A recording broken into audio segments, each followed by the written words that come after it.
The relic of destiny. The village of Arvendale rested quietly between rolling green hills and the edge of the vast silverwood forest. To travelers, it was a place easily forgotten, a cluster of stone cottages and narrow dirt roads where farmers lived simple lives beneath the warmth of the sun. Yet hidden within this peaceful corner of the world lived a boy whose destiny would one day alter the fate of kingdoms. His name was Busra. At 17 years old, Busra had known little more than hardship. He had no memory of his parents and had been raised by old Mara, a widowed herbalist who lived in a small cottage at the edge of the village. Though Mara cared for him as her own son, she never spoke about where he came from. Whenever Busra asked about his family, her eyes became distant. "You were brought to me by fate," she would always say. Nothing more. Busra spent most of his days gathering herbs in the forest and helping Mara prepare remedies for villagers. While other young men dreamed of becoming soldiers or merchants, Busra often found himself staring beyond the horizon, wondering why he felt as though something important was missing from his life. At night, strange dreams haunted him. He saw towering crystal spires shining beneath twin moons. He saw dragons circling mountains of silver stone. He saw an island hidden within endless oceans of mist. And always, there was a voice. A distant voice calling his name. "Busra." The voice echoed through darkness. "Find us." Then he would awaken covered in sweat, his heart racing. The dreams had followed him since childhood. No one could explain them. Not even Mara. One autumn morning, Busra entered Silverwood Forest before sunrise. The air was cool and carried the scent of pine and moss. Golden rays filtered through the trees as birds sang overhead. Mara needed moonleaf blossoms, a rare herb that grew near the ancient ruins deep within the forest. Most villagers avoided those ruins. They believed spirits lingered there. Busra had never feared them. He walked along familiar paths until he reached a clearing hidden beneath towering oak. The ruins stood before him. Broken pillars rose from the earth like the bones of forgotten giants. Vines covered ancient stone walls. Strange symbols had been carved into every surface. Busra knelt beside a cluster of moonleaf flowers and began gathering them. As he worked, something caught his eye. A faint blue glow emerged from beneath a pile of fallen rocks. Curiosity stirred within him. He pushed aside the stones. Beneath them rested a small metallic object. It was shaped like a circular medallion. Strange runes covered its surface. At the center appeared a symbol unlike anything Busra had ever seen. 3 interlocking circles surrounding a shining star. The moment his fingers touched the relic, the world vanished. A burst of light exploded before his eyes. Suddenly he stood upon a cliff overlooking a vast ocean. Towering crystal cities gleamed in the distance. Thousands of mages wearing silver robes walked through streets suspended in the air.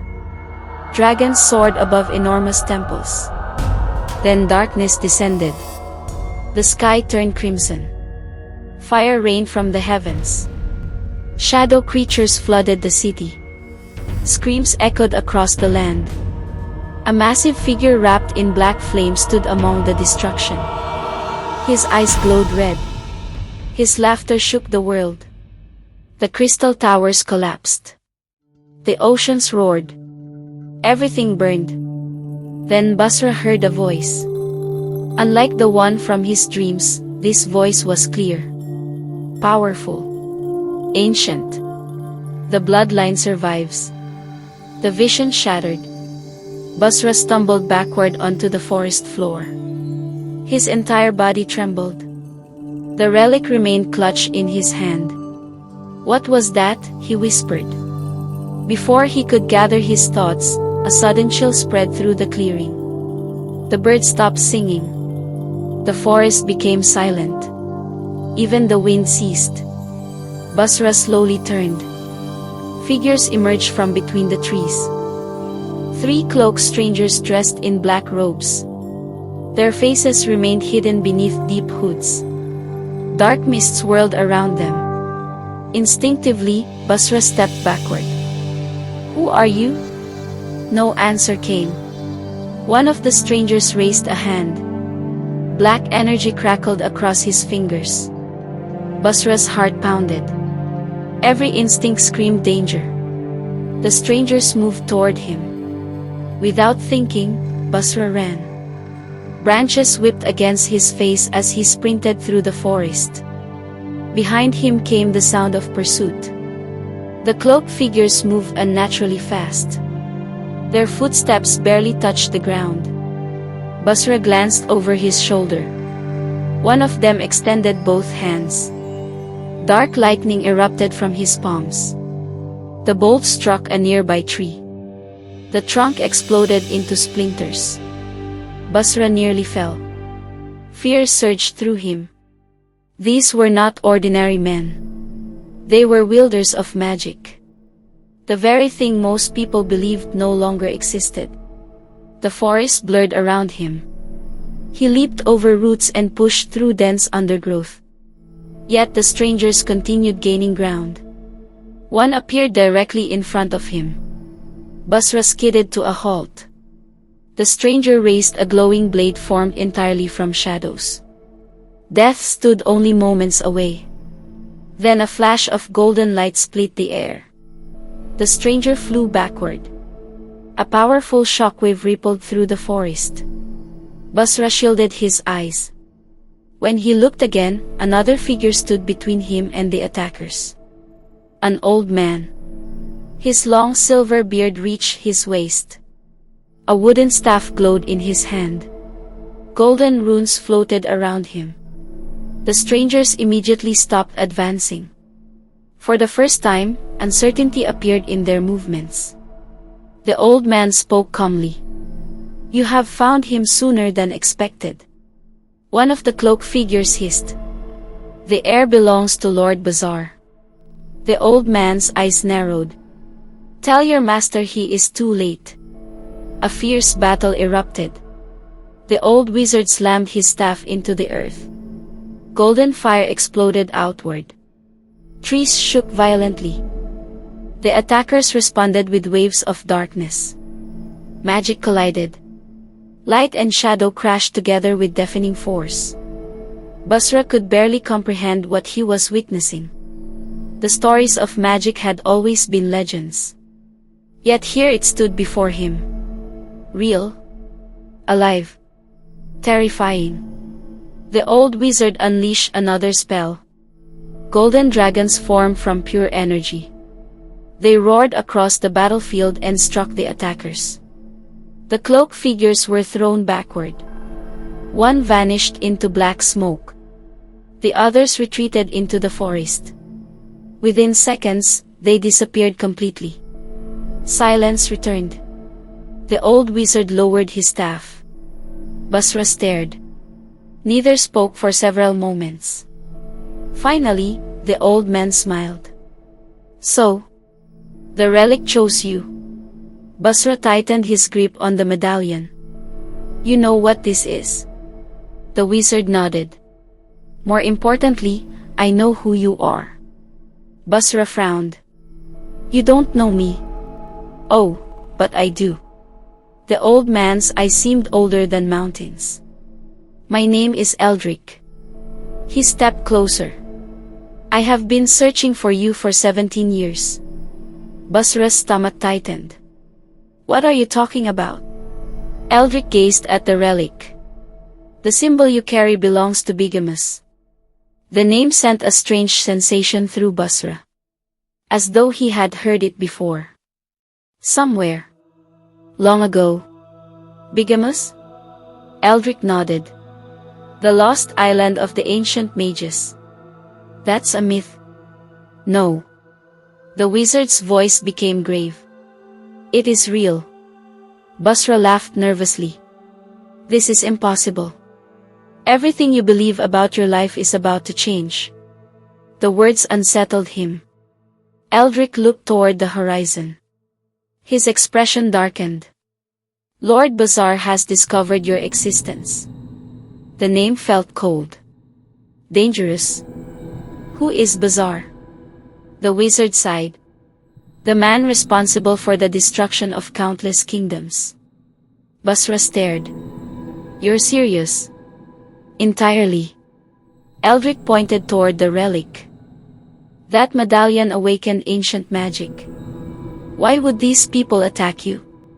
Because you are the last surviving descendant of the guardians of Bigamus. Busra froze. The forest seemed to disappear around him. No. Eldric nodded slowly. Your bloodline protected the balance between the mortal world and the magical realms. That's impossible. It is the truth. Busra shook his head. This has to be some mistake. There is no mistake. The wizard stepped closer. For years I hid and searched. I followed prophecies older than kingdoms. Every sign led to you. Busra felt dizzy. Nothing made sense. He was just an orphan. A nobody. Not a guardian. Not some chosen hero. Certainly not the descendant of ancient mages. Yet deep within his heart, something stirred. A strange feeling. Recognition. The dreams. The visions. The voice calling his name. Suddenly they seemed connected. As if pieces of a puzzle were finally coming together. Eldric studied him carefully. You have many questions. Busra laughed bitterly. That's an understatement. The wizard smiled. Then it is time you learn the truth. The sun slowly began sinking toward the western hills. Long shadows stretched across the forest. Far away, beyond mountains and oceans, dark forces were already moving. In a fortress hidden within the Shadowlands, a powerful sorcerer sat upon a throne of black crystal. His name was Busra. A servant knelt before him. The boy has been found. Busra's crimson eyes opened. The room trembled. The heir lives. Yes, my lord. A smile spread across Busra's face. Cold. Cruel. Victorious. Excellent. Dark energy swirled around him. Prepare the hunters. The servant bowed. As you command. Busra rose from his throne. Beyond the fortress windows, storms gathered across the horizon. Lightning illuminated his face. The heart of Bigamus will soon be mine. His laughter echoed through the darkness. Across the world, ancient powers began to awaken. Forgotten prophecies stirred. Sleeping dragons shifted beneath sacred mountains. Hidden spirits opened their eyes. The age of legends was returning. And at the center of it all stood a young orphan who had only just discovered that his destiny was far greater than he could ever imagine.